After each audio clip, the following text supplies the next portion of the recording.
Judges chapter 8. Gideon defeats Zebah and Zalmunna. Then the men of Ephraim said to him, "What is this that you have done to us, not to call us when you went to fight against Midian?" And accused him fiercely. And he said to them, "What have I done now in comparison with you? Is not the gleaning of the grapes of Ephraim better than the grape harvest of Abiezer? God has given into your hands the princes of Midian, Oreb, and Zeb. What have I been able to do in comparison with you?" Then their anger against him subsided when he said this. And Gideon came to the Jordan and crossed over, he and the 300 men who were with him, exhausted yet pursuing. So he said to the men of Succoth, "Please give loaves of bread to the people who follow me, for they are exhausted, and I am pursuing after Zebah and Zalmunna, the kings of Midian." And the officials of Succoth said, "Are the hands of Zebah and Zalmunna already in your hand, that we should give bread to your army?" So Gideon said, "Well then, when the Lord has given Zebah and Zalmunna into my hand, I will flail your flesh with the thorns of the wilderness and with briars." And from there he went up to Penuel and spoke to them in the same way. And the men of Penuel answered him as the men of Succoth had answered. And he said to the men of Penuel, "When I come again in peace, I will break down this tower."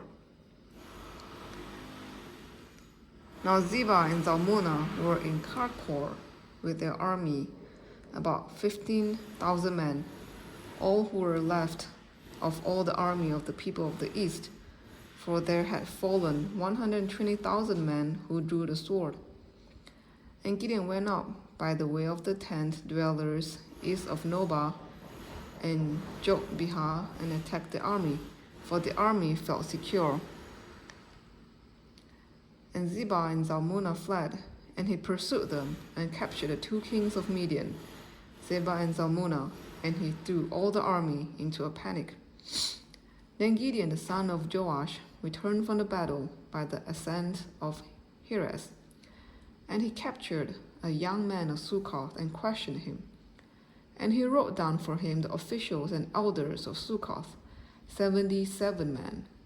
And he came to the men of Succoth and said, "Behold Zebah and Zalmunna, about whom you taunted me, saying, 'Are the hands of Zebah and Zalmunna already in your hand, that we should give bread to your men who are exhausted?' And he took the elders of the city, and he took thorns of the wilderness and briars, and with them taught the men of Succoth a lesson. And he broke down the tower of Penuel and killed the men of the city. Then he said to Zebah and Zalmunna, 'Where are the men whom you killed at Tabor?' They answered, 'As you are, so were they. Every one of them resembled the son of a king.' And he said, 'They were my brothers, the sons of my mother. As the Lord lives, if you had saved them alive, I will not kill you.' So he said to Jether, his firstborn, 'Rise and kill them.'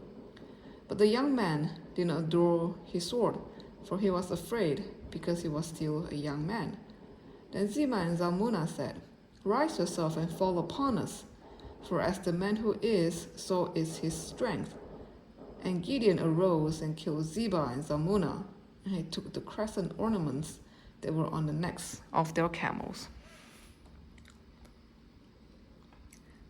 Gideon's Ephod. Then the men of Israel said to Gideon, 'Rule over us, you and your son and your grandson also, for you have saved us from the hand of Midian.' Gideon said to them, 'I will not rule over you, and my son will not rule over you. The Lord will rule over you.' And Gideon said to them, 'Let me make a request of you. Every one of you give me the earrings from his spoil,' for they had golden earrings, because they were Ishmaelites. And they answered, 'We will willingly give them.' And they spread a cloth, and every man threw in it the earrings of his spoil. And the weight of the golden earrings that he requested was 1,700 shekels of gold. besides the crescent ornaments and the pendants and the purple garments worn by the kings of Midian, and besides the collars that were around the necks of the camels.